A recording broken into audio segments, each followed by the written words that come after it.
2:12-13 और एक बार पढ़िए। इफिसियों की पत्री 2:12-13।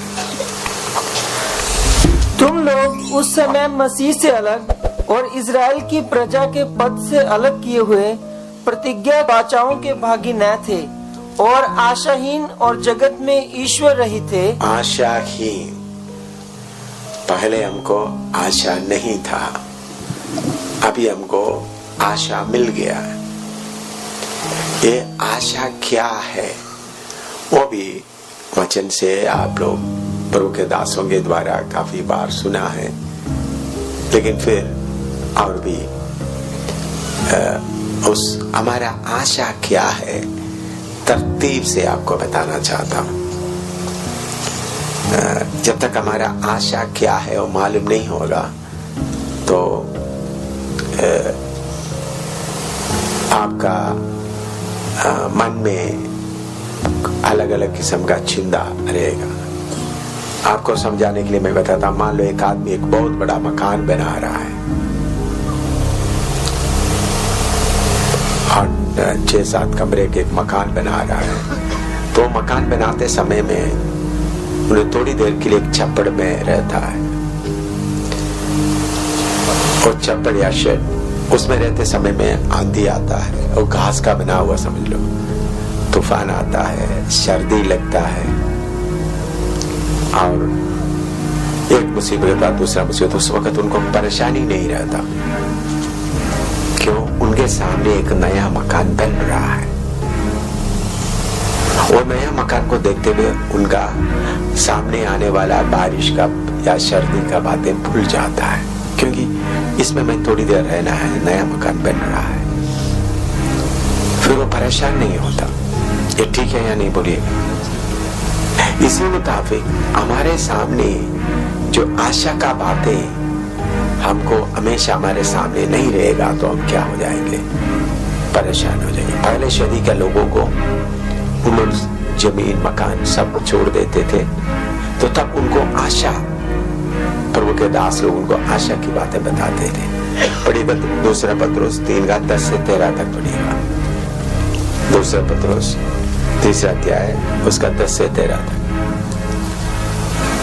परंतु प्रभु का दिन चोर की नहीं आ जाएगा। उस दिन आकाश बड़ी हड़हड़ाहट के शब्द से जाता रहेगा और तत्व बहुत ही तप्त होकर पिघल जाएंगे और पृथ्वी और उस पर के काम जल जाएंगे। तो जबकि ये सब वस्तुएं इस रीति से पिघलने वाली हैं, तो तुम्हें पवित्र चाल चलन और भक्ति में कैसे मनुष्य होना चाहिए और परमेश्वर के उस दिन की बाट किस रीति से जो होना चाहिए और उसके जल्द आने के लिए कैसा यत्न करना चाहिए, जिसके कारण आकाश आग से पिघल जाएंगे और आकाश के गण बहुत ही तप्त होकर गल जाएंगे। पर उसकी प्रतिज्ञा के अनुसार, उसकी प्रतिज्ञा के अनुसार, वो वाक्य वो वचन के ऊपर ध्यान दे। उसके प्रतिज्ञा के अनुसार हम एक नए आकाश और नई पृथ्वी की आस देखते हैं। हाँ, देखिए पहला सदी के लोग किसके लिए आशा रख रहे थे? नया पृथ्वी और नया आकाश। देखो सेवक लोग कुर्सी इधर है, आप लोग नीचे बैठकर, आप नीचे बैठने से आपको अच्छा लगता था, नीचे बैठ सकते, लेकिन कुर्सी भी है, कुर्सी में भी आप बैठ कर सकते हैं। आप चिंता मत कीजिए, कुर्सी इसलिए लगा गया। अगर किसी को कमर में दर्द है तो भी बैठ सकते हैं, और नौजवान है तो भी आप आराम से बैठे, क्योंकि हम थोड़ी देर इधर बैठने जा रहे हैं। तो इधर में उन लोग किसके लिए आश रख रहे थे? नया धरती और नया आसमान। तो हमारा आशा किसमें है? हमारा आशा प्रभु यीशु मसीह के इस धरती में आने के बारे में है। पहला थिस्सलुनी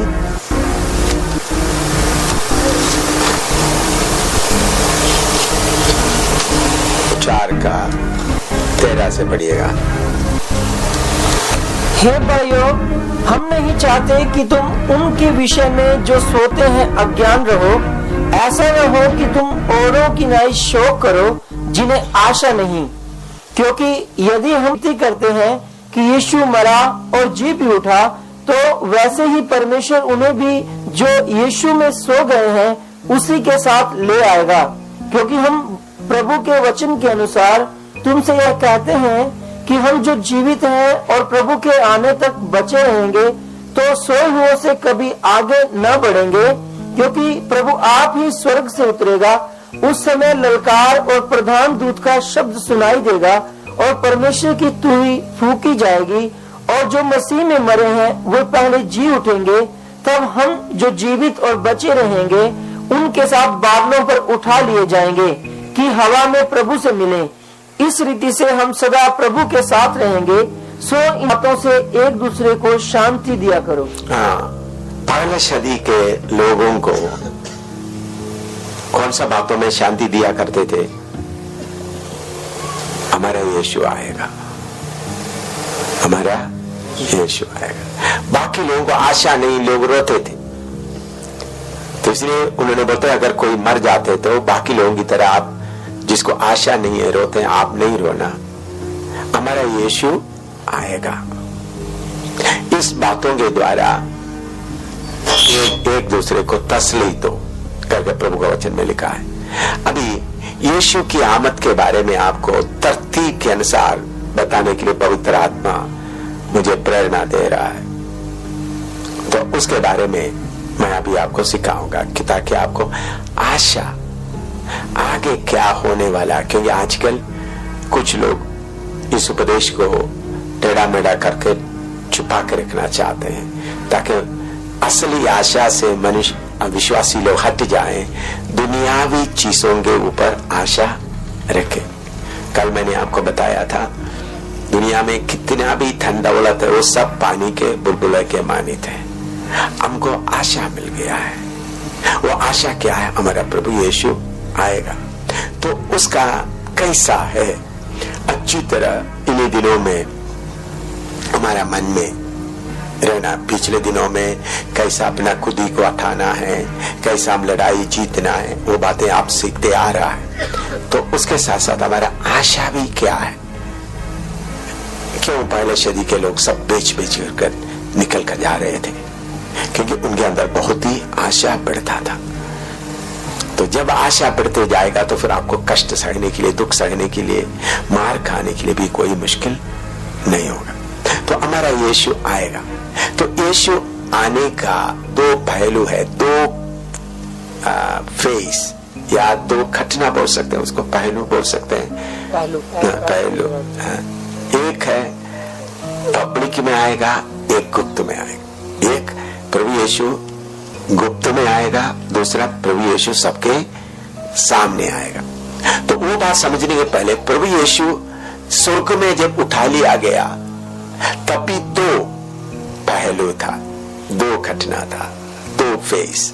एक प्रभु यीशु गुप्त में गया, आप सबको मालूम है, फिर भी मैं आपको थोड़ा सा वो बात को थोड़ा याद दिलाकर आगे जाना चाहता हूं। प्रभु यीशु पहले गुप्त में गया, फिर 40 दिन के बाद से चेले लोग देखते देखते ऊपर गया। तो यीशु स्वर्ग में जाते वक्त दो पहलू, इसी मुताबिक यीशु वापस आते वक्त तो दो पहलू, दो, एक है गुप्त में आएगा, दूसरा सब लोगों को देखते देखते आएगा। कैसे यीशु मसीह गुप्त में ऊपर उठा लिया गया उसके बारे में समझने के लिए पढ़िएगा यूहन्ना सुसमाचार 20वां अध्याय उसका 11 से 17 तक पढ़िएगा। यूहन्ना सुसमाचार 20वां अध्याय उसका 11 से 17। यीशु कैसा गुप्त में ऊपर गया, सीक्रेट असेंशन। परंतु मरियम रोती हुई कब्र के पास ही बाहर खड़ी रही और रोते रोते कब्र की ओर झुककर दो स्वर्गदूतों को उज्जवल कपड़े पहने हुए, एक को सिराने और दूसरे को पैताने बैठे देखा जहाँ यीशु की लौट पड़ी थी। उन्होंने उससे कहा, हे नारी, तू क्यों रोती है? उसने उनसे कहा, वो मेरे प्रभु को उठा ले गए और मैं नहीं जानती कि उसे कहाँ रखा है। यह कहकर वह पीछे फिरी और यीशु को खड़े देखा और न पहचाना कि यह यीशु है। यीशु ने उससे कहा, हे नारी, तू क्यों रोती है? किसको ढूंढती है? उसने माली समझकर उससे कहा, हे महाराज, यदि तूने उसे उठा लिया है तो मुझसे कह कि उसे कहाँ रखा है और मैं उसे ले जाऊंगी। यीशु ने उससे कहा, मरियम। उसने पीछे फिरकर उससे इब्रानी में कहा, रबूनी अर्थात हे गुरु।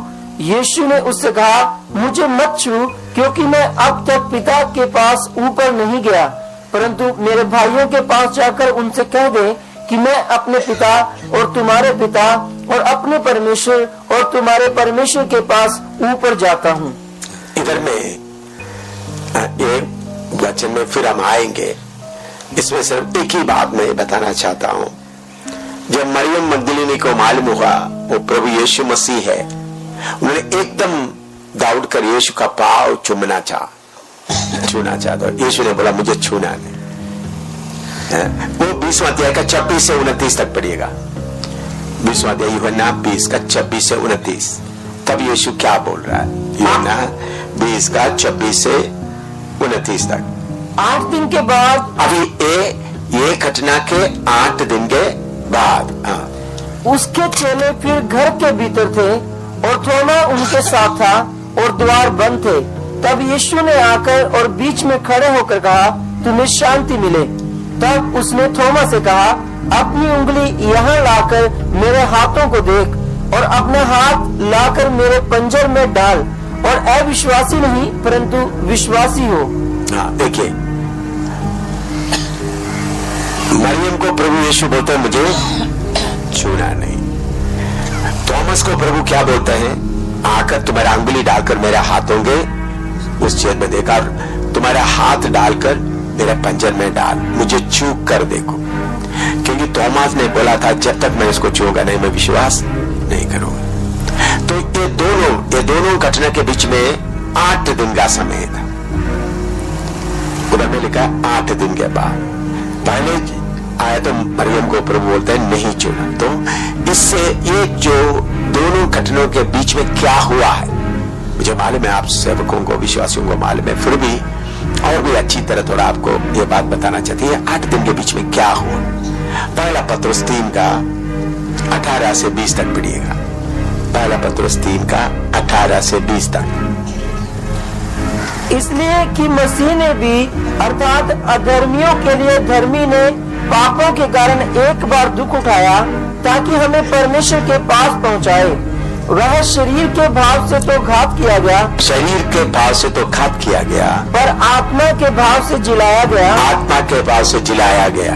उसी में उसने जाकर कैदी आत्माओं को भी प्रचार किया जिन्होंने उस बीते समय में आज्ञा न माना, जब परमेश्वर नूह के दिनों में धीरज धरकर ठहरा रहा और वह जहाज बना रहा था। बस अभी उसके साथ एफएसी 4 का 8 से 10 तक भी पढ़िएगा।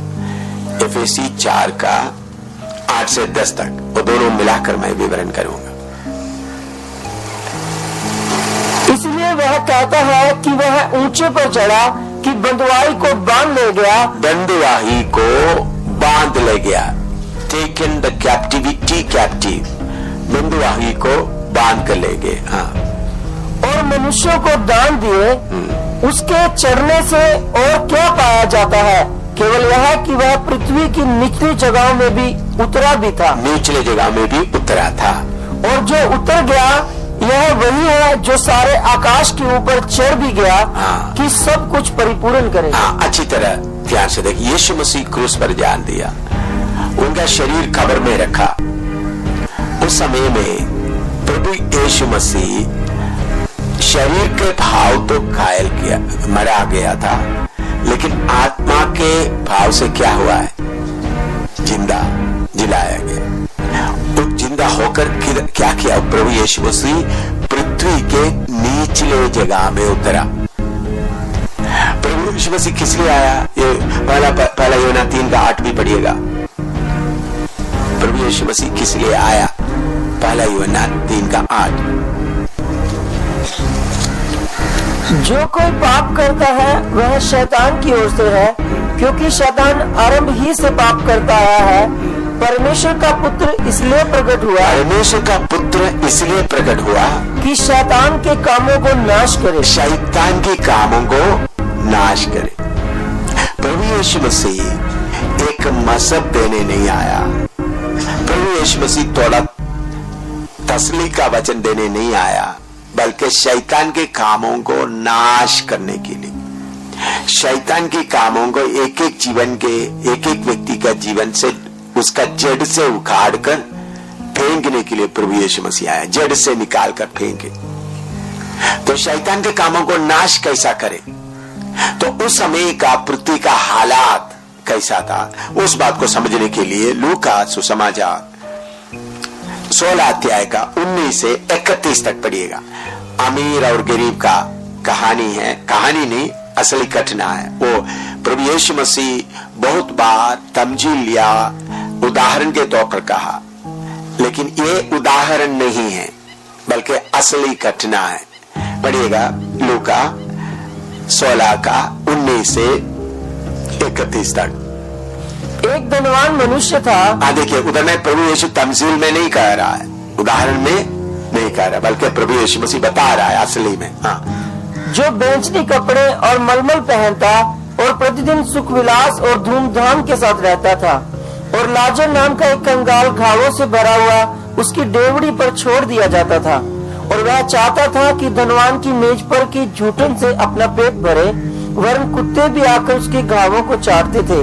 और ऐसा हुआ कि वह कंगाल मर गया और स्वर्गदूतों ने उसे लेकर इब्राहिम की गोद में पहुंचाया, और वह धनवान भी मरा और गाड़ा गया, और अधोलोक में उसने पीड़ा में पड़े हुए अपनी आंखें उठाई और दूर से इब्राहिम की गोद में लाजर को देखा। उसने पुकार कर कहा, हे पिता इब्राहिम, मुझ पर दया करके लाजर को भेज दे, ताकि वह अपनी उंगली का सिरा पानी में भिगोकर मेरी जीभ को ठंडी करे, क्योंकि मैं इस ज्वाला में तड़प रहा हूँ। परंतु इब्राहिम ने कहा, हे पुत्र, स्मरण कर कि तू अपने जीवन में अच्छी वस्तुएं ले चुका है, वैसे ही लाजर बुरी वस्तुएं, परंतु अब वह शांति पा रहा है और तू तड़प रहा है। इन सब बातों को छोड़ हमारे और तुम्हारे बीच एक भारी गड्ढा ठहराया गया है, कि जो यहाँ से उस पार तुम्हारे पास जाना चाहे वे ना जा सके, और न कोई वहाँ से इस पार हमारे पास आ सके। उसने कहा, तो हे पिता, मैं तुझसे विनती करता हूँ कि तू उसे मेरे पिता के घर भेज, क्योंकि मेरे 5 भाई हैं, वह उनके सामने इन बातों की गवाही दे, ऐसा न हो कि वे भी इस पीड़ा की जगह में आए। इब्राहिम ने उससे कहा, उनके पास तो मूसा और भविष्यद्वक्ताओं की पुस्तकें हैं, वे उनकी सुने। उसने कहा, नहीं हे पिता इब्राहिम, पर यदि कोई मरे हुए में से उनके पास जाए तो वो मन फिराएंगे। उसने उनसे कहा कि जब वे मूसा और भविष्यद्वक्ता की नहीं सुनते, तो यदि मरे हुए में से कोई जी भी उठे तो वो उसकी नहीं मानेंगे। देखिए पृथ्वी का अभी का हालत, यह पृथ्वी गोल है करके आपको मालूम है। यीशु मसीह क्रूस पर जान देने तक जितने लोग अपना विवेक के द्वारा या परमेश्वर के वचन के द्वारा, व्यवस्थाओं के द्वारा परमेश्वर के मर्जी के अनुसार जीवन बिताए, उन लोग मर जाते थे। उनका आत्मा पृथ्वी के निचले एक जगह में रहते थे, और जो लोग अपना मनमर्जी से जीवन बिताते थे, परमेश्वर को नहीं पहचानते, उन लोग भी पृथ्वी के निचले जगह में। दोनों लोगों के बीच में एक बहुत बड़ा काई था। जो पवित्र लोग जो रहते हैं उसको अब्राहम का गोद कहते थे। इस्राएली लोगों के बीच में अब्राहम का गोद क्यों बोलते हैं? इस्राएली लोग अब्राहम को अपना पिता मानते हैं। जो कोई कष्ट में दुख में है तो अपना बाप के गोद में जाकर रहते हैं। तो जो कोई मर जाता है इस दुनिया से हटकर अब्राहम के गोद में जाता है करके बताते, लेकिन अब्राहम खुद भी उसी जगह में था।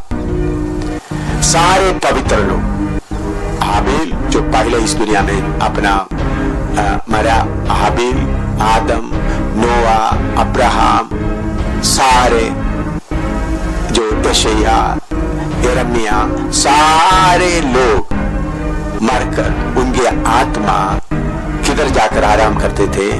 पृथ्वी के निचले जगह में एक आराम करने का जगह।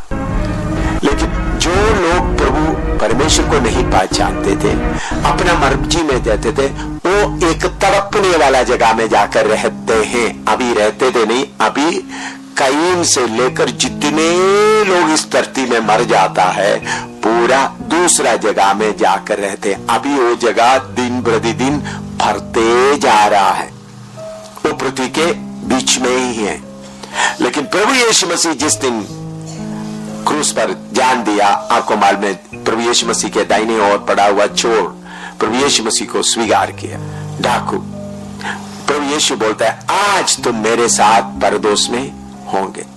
तो प्रभु यीशु मसीह जब क्रूस पर जान दिया, उनका प्राण छोड़ दिया, उनका शरीर लेकर खबर में रखा, तो आत्मा में प्रभु निचले जगह में उतर गया।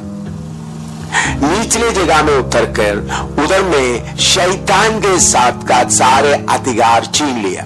इसलिए प्रकाशित वाक्य 1:18 पढ़िएगा, प्रकाशित वाक्य 1:18, रेवलेशन चैप्टर 1:18। हाँ, मैं मर गया था और अब देख मैं युगान युग जीविता हूँ। मैं युगान युग जीविता हूँ और मृत्यु और अधोलोक की कुंजियां मेरे ही पास है। हाँ, देखिए, प्रभु यीशु मसीह इस धरती के निचले जगह में उतरकर शैतान का सिर को कुचलकर, या शैतान का हेडशिप, कुचलने का मतलब शैतान के अधिकार को छीन लिया।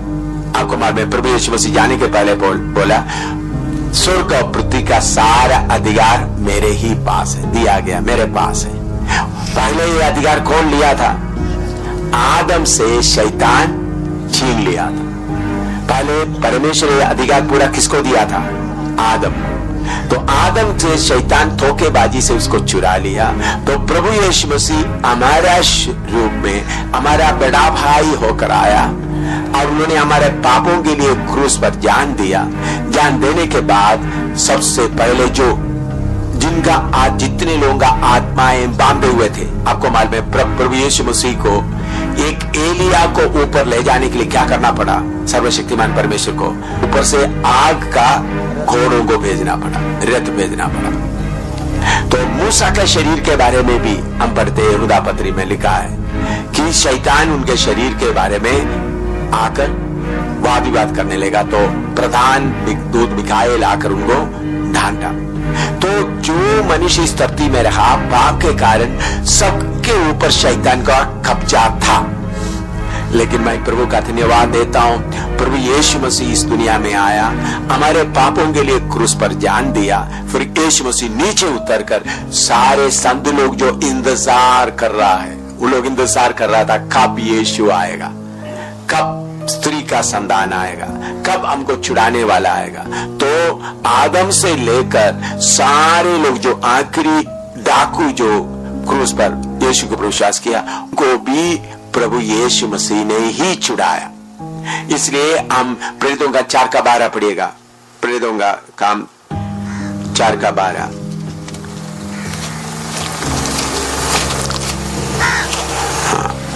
और किसी दूसरे के द्वारा उद्धार नहीं, हाँ, क्योंकि स्वर्ग के नीचे मनुष्यों में और कोई दूसरा नाम नहीं दिया गया। और दूसरे के द्वारा उद्धार नहीं, क्योंकि स्वर्ग के नीचे मनुष्य में, स्वर्ग के नीचे मनुष्यों में कोई दूसरा नाम नहीं दिया गया, दूसरा नाम नहीं दिया गया है, जिसके द्वारा हम उद्धार पा सकें। हाँ, देखिए, उद्धार पाने के लिए यीशु के अलावा दूसरा कोई नाम नहीं है। तो कुछ लोग आपसे पूछेंगे, तो कि यीशु आकर 2000 साल नहीं हुआ, तो यीशु के पहले लोगों को कौन छुड़ाया? उनके आत्माओं को कौन छुड़ाया? प्रभु यीशु मसीह। इसलिए उधर में लिखा है, उन्होंने बंधुआई को बांध कर ले गया। प्रभु यीशु मसीह पृथ्वी के निचले जगह में उतरकर पवित्र लोगों को सबको प्रभु यीशु मसीह क्या किया है? यीशु मसीह छुड़ा कर लेके आए। तो यीशु मसीह छुड़ा कर लेके आने के बाद फिर उन्हें दोबारा उस कब्र में आया। दोबारा पढ़ो उस कब्र में, यूहन्ना सुसमाचार में दोबारा थोड़ा सा पढ़िएगा, यूहन्ना सुसमाचार 20वां अध्याय में, उसका 11 से 17 तक और एक बार पढ़िएगा। एक बार पढ़ा है, फिर और एक बार पढ़िएगा। परंतु मरियम रोती हुई कब्र के पास ही बाहर खड़ी हुई और रोते रोते कब्र की ओर झुककर 2 स्वर्गदूतों को उज्जवल कपड़े पहने हुए, एक को सिराने और दूसरे को पैदाने बैठे देखा। जहाँ यीशु की लौट पड़ी थी। उन्होंने उससे कहा, हे नारी, तू क्यों रोती है? उसने उनसे कहा, हे, वे मेरे प्रभु को उठा ले गए, मैं नहीं जानती कि उसे कहाँ रखा है। यह कहकर वह पीछे फिरी और यीशु को खड़े देखा और न पहचाना कि यह यीशु है। यीशु ने उससे कहा, हे नारी, तू क्यों रोती है? किसको ढूंढती है? उसने माली समझकर उससे कहा, हे महाराज, यदि तूने उसे उठा लिया है तो मुझसे कह कि उसे कहाँ रखा है और मैं उसे ले जाऊंगी। यीशु ने उससे कहा, मरियम। उससे फिर पीछे फिर कर उससे इब्रानी में कहा, रुबूनी, अर्थात हे गुरु। यीशु ने उससे कहा, मुझे मत छू, क्योंकि मैं अब तक पिता के पास ऊपर नहीं गया, परंतु मेरे भाइयों के पास जाकर उनसे कह दे कि मैं अपने पिता और तुम्हारे पिता और अपने परमेश्वर और तुम्हारे परमेश्वर के पास ऊपर जाता हूँ। हाँ, देखिए, ये जल्दी जल्दी मैं बोलकर जा रहा हूँ, आपको समझ में आ रहा है, मैं विश्वास करता हूँ। बहन लोगों को समझ में आ रहा है? हाँ जी। तो प्रभु यीशु मसीह निचले जगह में उतरकर फिर वापस प्रभु यीशु मसीह किधर आया? उस कब्र के पास आए। तो उस कब्र के पास आए तो उस कब्र का उस समय का हालात क्या था, वो भी हम थोड़ा सा देखना जरूरी है। यीशु मरने के बाद पढ़िएगा मत्ती 27 का उसका 57 से 7 तक पढ़िएगा।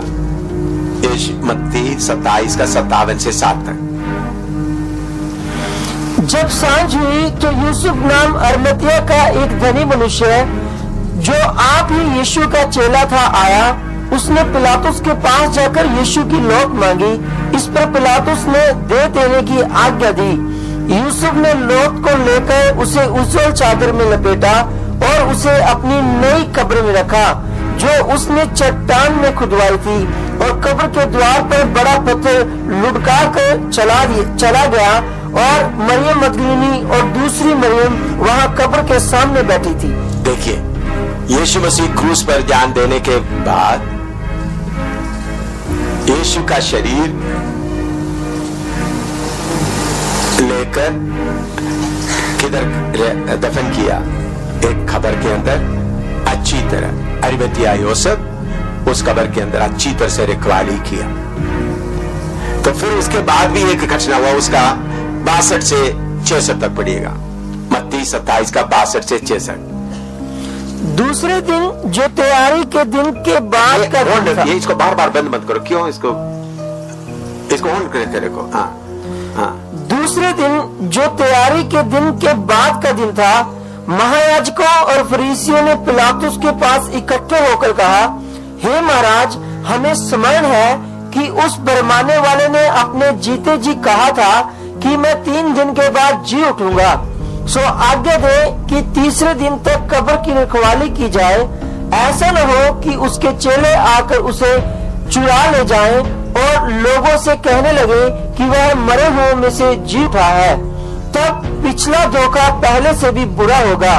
पिलातुस ने उनसे कहा, तुम्हारे पास पहरवे तो है, जाओ अपनी समझ के अनुसार रखवाली करो। सो वे पहरुओं को साथ लेकर गए और पत्थर पर मोहर लगाकर कब्र की रखवाली की। देखिए, आज शैतान कोशिश करता है ये कि यीशु मसीह मरा नहीं, दूसरा यीशु मसीह जी उठा। ये बात मुसलमान भाइयों के बीच में से एक बहुत बड़ा शकीर नायक नाम से एक व्यक्ति आया है, पीस टीवी के द्वारा बहुत प्रचार करते हैं। तो मैंने उनको पब्लिक में अभी चैलेंज करना शुरू कर दिया, जगह जगह पे। उन्होंने बोलता है यीशु मसीह मरा नहीं और मरे हुए में से जी उठा नहीं। तो मेरे ख्याल में आप लोगों को ये बात अभी बताने का कोई जरूरत नहीं, क्योंकि आप लोगों को सबको मालूम है प्रभु यीशु मसीह क्रूस पर क्या किया है, अपना जान दे दिया। तो तीसरा दिन मरे हुए में से जी उठा। तो यीशु का कब्र में आप सबको मालूम है, उनको कब्र में रखने के बाद रखवाली करने के लिए सिपाही लोग रखे थे। कोई आदमी मर जाता है तो उन्हें इज्जत के लिए क्या करता है, 1-2 दिन सिपाहियों को रखते, लेकिन यीशु के कब्र के सामने इज्जत के लिए नहीं रखता, बल्कि क्या बोलता है, इनका शरीर कोई चुराकर ले जाएगा। उसके अलावा रोमी सरकार का मोहर भी लगा दिया गया। कोई आदमी मर गया तो वो बोलते जो आदमी भयानक आदमी था, मर गया तो खत्म हो गया। इधर यीशु मरने के बाद भी उन लोगों को चिंता है, उनके कब्र के ऊपर मोहर लगा। आपने कहीं सुना नहीं होगा किसी कब्र के ऊपर मोहर लगाते। मोहर लगाने का मतलब ये खबर कोई संस्था का नहीं बल्कि रोमी हुकूमत का है करके यीशु के कब्र के ऊपर क्या लगाया, मोहर भी लगाया गया। तो प्रभु का धन्यवाद हो। जब उनका शरीर ऐसा कब्र में आराम कर रहा था, यीशु कहां गया था? यीशु का आत्मा प्राण पृथ्वी के निचले जगह में उतरा। यीशु का शरीर कब्र में आराम कर रहा है, तो आत्मा और प्राण में, जैसा पहला पत्रुस में हमने पढ़ा है, मजबूत होकर यीशु किधर उतरा? जमीन के निचले जगह में उतरा। उधर में जितने संत लोग हैं उन सबको प्रभु यीशु मसीह लेकर वापस आ गया। तो खबर की हालत कैसा है? सिपाही लोग ड्यूटी दे रहा है, कब्र के ऊपर मोहर भी रखा है। यीशु आत्मा में उसी शरीर में प्रवेश किया जिस शरीर को कील लगाए गए, जिस शरीर में कांटे लगाए गए, जिस शरीर के पांव में कील लगाए, उसी शरीर में यीशु प्रवेश किया। यीशु प्रवेश करने से क्या होगा? पृथ्वी को मालूम हो गया मेरा मालिक आ गया है। पृथ्वी को क्या मालूम हो गया? मेरा मालिक आ गया। एकदम पृथ्वी अपना मुंह खोल दिया। पृथ्वी को यीशु को अपने नीचे रख नहीं सका, तो बड़ा पत्थर अपने आप हट गया। रोमी हुकूमत का जो मोहर लगाया वो भी उड़ गया, और सिपाही जो ड्यूटी थे वो भी बेहोश होकर गिर गए। यीशु जिंदा होकर बाहर आ गए। तो यीशु जिंदा होकर बाहर आते समय उनके साथ कितने उन्होंने, तो उस समय में मरियम मगदलीनी कब्र के पास गया। उन्हीं दिनों में कब्र के जो मरे हुए लोगों को भी सुगंध चढ़ाने के लिए लोग जाता। मरियम और बाकी चेले लोगों ने सोचा नहीं था यीशु क्रूस पर जान देंगे। ये बात प्रभु यीशु ने उनको बताया, तो भी इतना साफ तरीके से प्रभु यीशु ने ही बताया था। आपको मालूम है क्यों साफ तरीके से प्रभु यीशु पहले बताया नहीं? उसका कारण आपको मालूम है? अभी हम देखते हैं यीशु मसीह मरेंगे, मरे के जी उठेंगे, ये बात के ऊपर किसको विश्वास नहीं था? यीशु के साथ रहा हुआ 3.5 साल रहा हुआ चेलों को भी विश्वास नहीं था। प्रभु क्यों वो बातें उनको खोलकर सिखाया नहीं? आप बता सकते तो बताइए।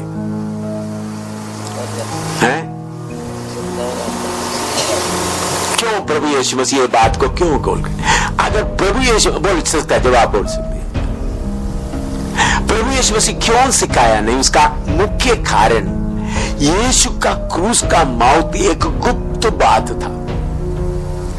अगर उसको पब्लिक कर देगा तो यीशु का प्रोग्राम नहीं होना था। इसलिए प्रभु यीशु मसीह की हमेशा वचन बताते समय में 2 बातों में उन्होंने हमेशा ध्यान रखता था।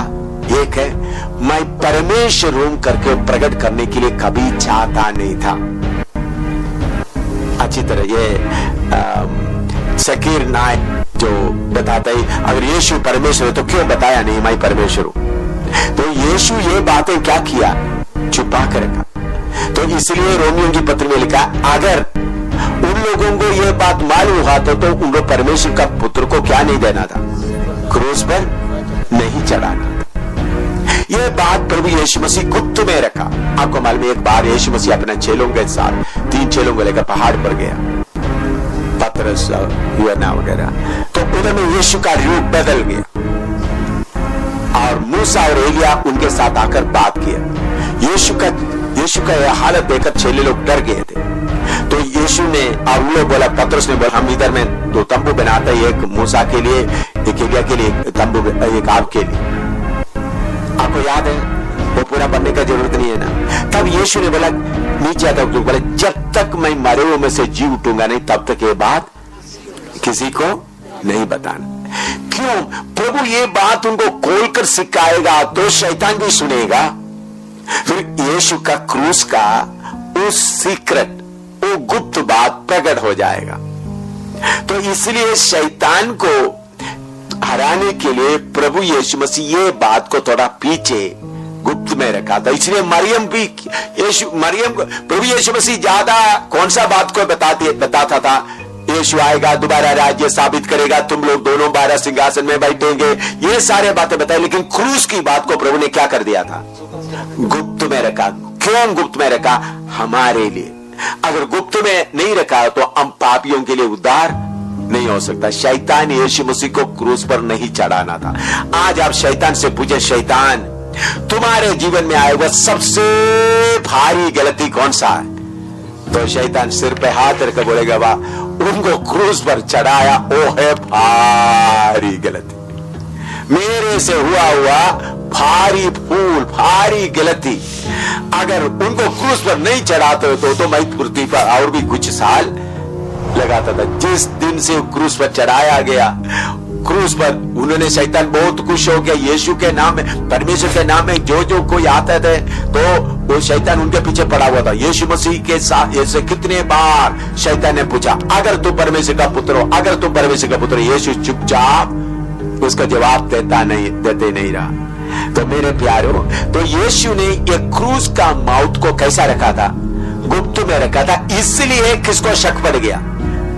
चेले लोग सोचा यीशु मसीह, उस वक्त भी चेले लोगों का यही उम्मीद था, यीशु मसीह रोमियों को भगाएगा, यीशु राजा होकर अभी बैठेंगे। इसलिए सबदी पुत्र का उनका मां आकर बोला, आपको बोला क्या? मां का बोला, प्रभु मेरा एक बेटा आपका दाहिने बाएं, दूसरा बाएं बैठे। तो सबके मन में क्या था? यीशु अभी रोमी हुकूमत को क्या कर देंगे?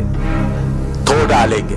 तो उनको विश्वास हुआ यीशु मसीह मरे हुओं को जिंदा कर रहा है, लोगों को खाना खिला रहा है। आपको मालूम, यीशु मसीह जब 5 रोटी लेकर 5,000 को खिलाया, कुछ लोग बोला चलो हम यीशु को राजा बना देते, क्योंकि फिर मुफ्त में रोटी मिल जाएगा, राजा बना देते। तो प्रभु यीशु उनके बीच में से निकल गए, उनको राजा बनने का मौका नहीं दिया। ये याद है ना आप लोगों को? बोला मैं हमको राजा बना, यीशु उनमें से निकल गया। तो ये क्रूस का मौत की बात को प्रभु यीशु हमेशा कैसा रखा था? गुप्त में रखा था, गुप्त में रखा था, ताकि किसी को मालूम ना पड़े। क्यों गुप्त में रखा है? क्यों इस बात को ऐसा प्रभु रखा? ताकि किसी को मालूम ना पड़े, यीशु का क्रूस का मौत के बारे में किसी को मालूम ना हो। तो इसलिए मरियम को भी क्या हो गया? यीशु मर गया तो चलेंगे हम उनके खबर में जाकर क्या देंगे? थोड़ा सा धूप चढ़ाएंगे, थोड़ा खुशबू चीजें लगाएंगे। यीशु का मरने का, जीवने का बात उनका दिमाग में है ही नहीं था। तो आपको मालूम है, 2 चेले लोग उस दिन उस रास्ते में चल रहे थे, उन लोग आपस में बोलते, यीशु उनके साथ साथ चल रहा था। तो तब उन लोग आपस में बातें कर रहे, लेकिन यीशु मसीह के जीवने के बारे में उनको कोई मालूम ही नहीं था। तो ये फिर मरियम मगदली ने आया, यीशु देखा तो कब्र खुल गया है। तो दौड़कर पतरस को बोला, देखो पतरस भाई आओ। लोग सब डर के मारे कमरे में बैठा हुआ है। किस बात से डर गया है? उनका लीडर को पकड़ लिया तो उनको भी पकड़ेंगे करके उनको किसको चिंता था? सारे। तो इसलिए उन लोग चुप कर बैठे हुए थे। तो पतरस भाई आओ, देखो तो खबर खुला पड़ा है। तो पतरस वापस चले गए। उन्होंने सोचा किसी ने शरीर उठा लिया गया। मरियम अकेली खड़े रहे। बहन लोग बड़ा दिलेरी। पतरस और मरियम में दिलेरी किसका था? मरियम का। आप लोग हमेशा बहन लोग बोलते हैं बहन लोग फल खा लिया इसलिए हमको ये सजा दो, लेकिन बहन लोग बोलना है देखो पतरस भाई भी भागे हैं। पतरस भाई इतना बड़ा पतरस भी भागे हम लोग, ठीक है ना? बहन लोगों को थोड़ा कम से कम अभी थोड़ा हंसोना। बहन लोग पतरस भाई भाग गया तो भी मरियम क्या कर रही थी? उधर ही खड़े रहे। अभी थोड़ा बहन लोग थोड़ा हंस रहा है। हालेलुया। देखो बहन लोग, आप लोगों के लिए भी फायदा का बहुत बातें हैं, प्रभु का वचन में लिखा है। हालेलुया। तो मरियम उधर खड़ी रही। तो फिर पीछे मुड़कर देखा तो उन्होंने सोचा किसी ने उनका शरीर ले गया। मरियम को यीशु जी उठाया करके विश्वास नहीं था, क्योंकि वो बात उनके दिमाग में इतना प्रभु ने जानबूझकर बिठाया नहीं था। प्रभु उनको डांटता नहीं है, क्यों तुम विश्वास नहीं करते, क्यों तुम विश्वास नहीं करते, क्यों तुमने विश्वास नहीं कर डांटा नहीं था। उन्होंने बोला अपने भाइयों को जाकर बता दो, क्योंकि ये बात परमेश्वर जानबूझकर क्या किया था, छुपाकर देखा था। भाई सकीर नाइक को जो बड़ा प्रचार करने वाले मुसलमानों के बीच में पीस टीवी में बड़ा प्रचार कर रहा है, वो भाई को भी ये बात मालूम नहीं है, उनको एक गुप्त में रही है, क्योंकि वचन पढ़ने से कोई मालूम तो वो सकीर नाइक एक बात बोलता है, जैसा चेले लोग यहूदी लोग फरीसी लोग आकर पूछा एक निशान बता दो, तब उन्होंने बताया जैसा यूना 3 दिन 3 रात पृथ्वी में मछली के पेट में, इसी मुताबिक परमेश्वर का पुत्र भी 3 दिन 3 रात किधर रहेंगे, पृथ्वी के बीच में रहेंगे। तो उन्होंने बोला तो 3 दिन के बाद योना को मछली ने आकर समुद्र में के किनारे में क्या कर दिया, उसको उल्टी कर दिया। इसी मुताबिक योना मरा नहीं था, योना नबी मरा नहीं था। इसी मुताबिक यीशु मसीह को कब्र में रखा था, यीशु बेहोश था, यीशु क्या नहीं था, मरा नहीं था, यही वो बोलता है। क्योंकि उधर भी प्रभु यीशु मसीह पूरी बात खोलकर नहीं बताई, ये बात आप लोग अच्छी तरह समझना है। तो यीशु मसीह क्रूस पर जान दिया था, यीशु मसीह क्रूस पर लटकते समय में सब कुछ पूरा हुआ बोलते हुए अपना प्राण दे दिया। तो उनका शरीर निकालकर कब्र में रखा गया। तो कब्र के ऊपर क्या लगाया था, मोहर भी लगाया गया था। लेकिन प्रभु यीशु मसीह आत्मा में आकर उसी शरीर में घुस गया, तो पृथ्वी को उनको रोक नहीं सका, यीशु जिंदा होकर बाहर आ गया। तो यीशु जिंदा होकर बाहर आते समय यीशु के साथ कौन कौन थे, सारे पवित्र लोग। हाबेल सबसे पहले मरा हुआ हाबेल उधर है, नोआ उधर है, अब्राहम उधर है, मूसा नहीं, दानिएल, सारे पवित्र हजारों पवित्र लोगों के साथ प्रभु यीशु मसीह किधर आया, उस कब्र के पास आया। तो यीशु कब्र के पास से बाहर आते वक्त इतने संत लोग, अगर मरियम को उस वक्त एक रूहानी एक आत्मिक आंख हुआ होती तो उन्होंने किसको देख सकता था, हजारों संत लोग यीशु के पीछे तैयार होकर खड़ा हुआ देख रहा था, देख सकता था। तो फिर यीशु बंधुवाहियों को बांध के ले गया। दोबारा पढ़िए एफएसी 4 का 8 से 10 तक, एफएसी 4 का 8 से 10, एक बार पढ़ा है, दोबारा और पढ़ो। इसलिए वह कहता है कि वह ऊंचे पर चढ़ा और बंधुआई को बांध ले गया और मनुष्य को दान दिए। बंधुआई को बांध के ले गया। हाँ। उसके चढ़ने से और क्या पाया जाता है, केवल यह कि वह पृथ्वी की निचली जगहों में उतरा भी था, और जो उतर गया यह वही है जो सारे आकाश से ऊपर चढ़ भी गया कि सब कुछ परिपूर्ण करे। हालेलुया। बंधुआई को बांध कर ले गए। कौन बांधा हुआ था बंधुआई? पूरे संत लोग, उनके आत्माएं किधर था, उस परदोष में था। उनको प्रभु यीशु मसीह क्या किया, बांध कर ऊपर ले गए। फिर थोड़ी देर के बाद प्रभु यीशु मसीह अपने चेलों के पास आकर बोलते हैं, आओ मुझे छू कर देखो।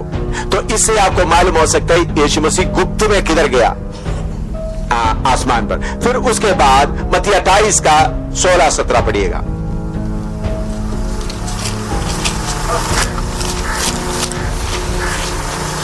मत्ती 28 का 16-17।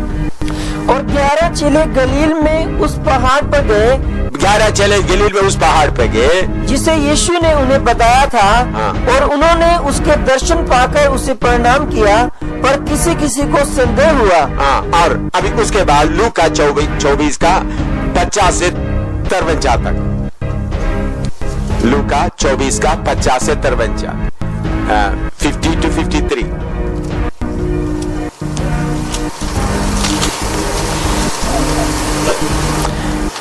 तब वह उन्हें बेतनिया तक बाहर ले गया और अपने हाथ उठाकर उन्हें आशीष दी। उन्हें आशीष देते हुए वह उनसे अलग हो गया और स्वर्ग पर उठा लिया गया, और वे उसको दंडवत करके बड़े आनंद से यरूशलेम को लौट गए और लगातार मंदिर में उपस्थित होकर परमेश्वर की स्तुति किया करते थे। हाँ। अभी मरकस 16 का 19 और 20।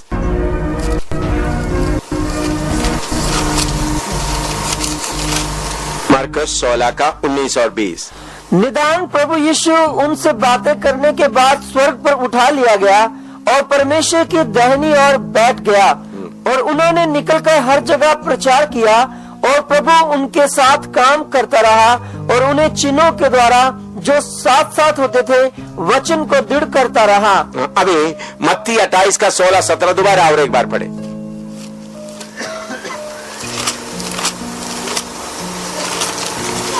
ग्यारह चेले गलील में उस पहाड़ पर गए जिसे यीशु ने उन्हें बताया था, और उन्होंने उसके दर्शन पाकर उसे प्रणाम किया, पर किसी किसी को संदेह हुआ। किसी किसी को संदेह हुआ, मैंने ये क्योंकि शैतान किधर किधर भी प्रभु का वचन बताते हैं, उसमें से कोई टुकड़ा निकाल करके क्या करें, शक डालने के लिए। किसी किसी को संदेह हुआ। क्यों संदेह हुआ, बता सकते हैं क्यों संदेह हुआ? बोलो। 11 चेलों में से किसी किसी को संदेह हुआ। क्यों संदेह हुआ? यीशु जी उठने के बाद भी उनके साथ लगातार नहीं रहा। यीशु जी उठने के बाद कोई बीमारों को चंगा नहीं किया। यीशु जी उठने के बाद बाकी लोगों का पब्लिक प्रचार नहीं किया। क्यों नहीं किया? क्यों नहीं किया? ये बात मालूम होना है तो लूका 16 अध्याय में दोबारा आइएगा। लूका 16 अध्याय का 30 और 31 थोड़ा पढ़िएगा। लूका 16 का 30 और 31। उसने कहा, नहीं है पिता इब्राहिम, पर यदि कोई मरे हुओं में से उनके पास जाए तो वो मन फिराएंगे। उसने उससे कहा, जब वे मूसा और भविष्यवक्ताओं की नहीं सुनते, तो यदि मरे हुओं में से कोई जीवी उठे तो उसकी नहीं मानेंगे। हाँ, देखिए इधर सेवक लोग थोड़ा ध्यान से। आजकल चमत्कार के पीछे दुनिया भाग रहे हैं। मसीह सेवकों के बीच में भी एक बहुत, हमारे बीच में इतना नहीं होगा, फिर भी शायद हो सकते आप लोगों के अंदर प्रार्थना करते होंगे, प्रभु इधर में कोई चमत्कार आप करें। जो अमीर आदमी बोलते हैं, मरे हुए में से कोई जाकर बोलेगा तो उन लोग क्या करेंगे? विश्वास करें। प्रभु उसको क्या जवाब देते हैं? उनके लिए पढ़ने के लिए मूसा और परमेश्वर का वचन होता है, उससे आने से ही काफी है। यीशु मरे हुए में से जीवने के बाद यरूशलेम में एक बार सबके साथ दुनिया के आ जाते तो सारे याजक लोग भी क्या करना था? घुटना टेकर यीशु। पिलातुस भी आकर क्या करना था? घुटना टेकना था। क्यों प्रभु ऐसा नहीं किया? प्रभु चमत्कार के द्वारा किसी को मसीहत में लाना नहीं चाहता। एक सेवकों के मन में अच्छी तरह बैठे रहे। चमत्कार के द्वारा कहीं भी किसी को प्रभु में लाने के लिए प्रभु का योजना नहीं है। क्यों? चमत्कार का काम होने से मनुष्य का अपने सोच विचार के ऊपर एक दबाव सा आ जाता है। ओ देखो अद्भुत काम हुआ, फिर क्यों ना विश्वास करें? परमेश्वर यीशु मसीह को उद्धार करता करके कैसा विश्वास करना? खुला मन से, कोई चमत्कार का दबाव के बिना, कोई फायदे के मतलब के बिना अपने आप में विश्वास करना है। इसलिए प्रभु यीशु मसीह 40 दिन में भी आकर, इसके पहले चेलों के साथ रहता था, कभी यीशु आता था जाता था तो चेले लोगों को कोई तसल्ली नहीं देता। इसके पहले यीशु हमेशा उनके साथ रहता है। तो कुछ लोगों को शक हो गया, ये सचमुच में परमेश्वर यीशु मसीह या कोई दूसरा कोई रूह आ रहा है। कोई रूह आकर उनको धोखा दे रहा, कर उनको क्या हुआ? शक हुआ। 40 दिन यीशु रहा, कभी 1-2 बार आता है बस।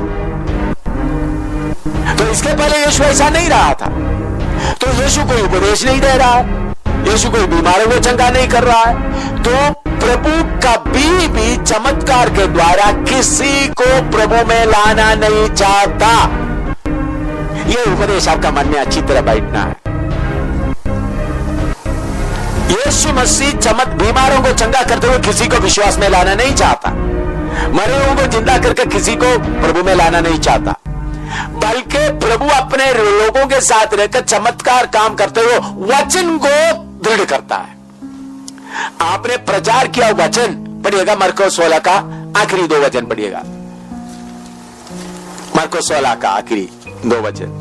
निदान प्रभु यीशु उनसे बातें करने के बाद स्वर्ग पर उठा लिया गया और परमेश्वर की दाहिनी ओर बैठ गया, और उन्होंने निकलकर हर जगह प्रचार किया, और प्रभु उनके साथ काम करता रहा, और उन चिन्हों के द्वारा जो साथ साथ होते थे वचन को दृढ़ करता रहा। चिन्हों के द्वारा लोगों को विश्वास में नहीं लाता था, बल्कि क्या करता था? प्रचार किया हुआ वचन को दृढ़ करता था। ये आपका दिमाग में बैठेंगे या नहीं बैठेंगे? क्योंकि प्रभु, देखो प्रभु की योजना, परमेश्वर का योजना, मनुष्य अपने मन से कोई चीज का दबाव के बिना, कोई लालच के बिना, चंगाई का लालच या अद्भुत काम का दबाव के बिना अपना फ्री आजाद मर्जी से खुले यीशु मसीह के लिए अपना दिल खोले। इसलिए प्रभु के वचन में लिखा, देख मैं दरवाजे में खड़ा होकर खटखटा रहा हूं, खोलता नहीं है प्रभु, खोल नहीं सकता है प्रभु। इसलिए प्रभु सारे महिमा उतार कर एक आम आदमी की तरह इस दुनिया में आया। तो यीशु 40 दिन इस दुनिया में रह रहा है, कुछ भी नहीं कर रहा है, तो चेलों को क्या हुआ? शक हुआ।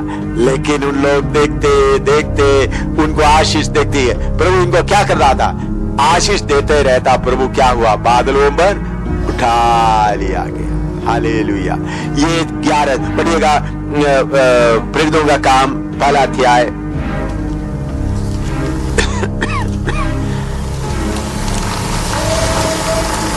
9 से 11 तक पढ़िएगा। 1 अध्याय 9 से 11।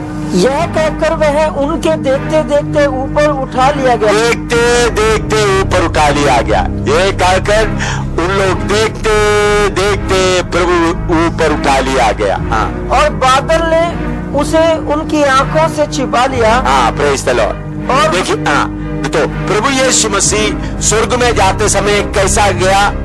एक गुप्त में गया, दूसरा देखते देखते। 11 लोग देखते थे। प्रभु ने बोला तुम लोग सब उस पहाड़ में आना। वो लोग सब पहाड़ में आए, सारे लोगों को लेकर नहीं गया। देखिए यीशु जाते से, यीशु जी उठने के बाद चुने लोगों को ही यीशु क्या किया है? मिला है। पहले मरियम को मिला। सबसे पहले किसको मिला? मरियम में से जी उठा यीशु को सबसे पहले मिला हुआ कौन है? आदमी है, औरत है? हाँ, कौन है उसका नाम? मरियम मगदलीनी। इसलिए बहन लोग खुश रहना है। जीवता हुआ यीशु को सबसे पहले मिला हुआ कौन है? मरियम है। हालेलुया। बहन लोग हैं। भाई लोग डर के मारे पतरस भाग गया था, पतरस को बाद में विश्वास कर दिया। लेकिन दूसरी बात है, यीशु पहाड़ पर 11 लोगों को बुलाया, उस वक्त बहन लोगों को नहीं बुलाया था। इसमें तो बहन लोगों को थोड़ा पीछे रखा प्रभु। उधर में प्रभु ने बोला जाओ उनको पिता पुत्र पवित्र आत्मा के नाम से बपतिस्मा। तो सेवा करने का मेन काम किसको दिया है? आदमी लोगों को दिया। इधर में हम देखते हैं प्रभु यीशु मसीह गुप्त में स्वर्ग में गया एक बार। उस वक्त सारे संतों को लेके गया, उनकी आत्माओं को लेके गया। बाद में सब लोग देखते देखते पब्लिक में यीशु ऊपर चले गया।